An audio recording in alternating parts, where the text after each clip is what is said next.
যে ভয় দেখিয়ে না, ভালোবাসা দিয়ে মানুষের। আমার হৃদয়টা সবসময় সমাজের জন্য কাঁদে যে কিভাবে আমি তাদের পাশে থাকতে পারবো। সর্বোপরি এটাই কথা যে ভালোবাসা হলো মূল্য কি অমূল্য। এই ভালোবাসা শিখতে হবে, ভালো মানুষ হতে হবে, সৎ মানুষ হতে হবে এবং অধ্যবসায় থাকতে হবে।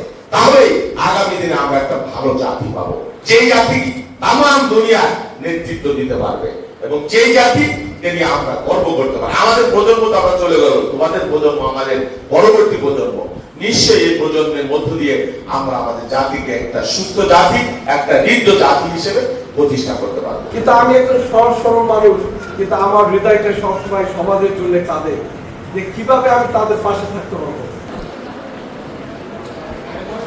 গ্রহণ করবেন জনাব মোস্তফা কবির, প্রধান অতিথি, আমাদের মেধাবী শিক্ষার্থীবৃন্দ, আসসালামু আলাইকুম ও শুভ সকাল।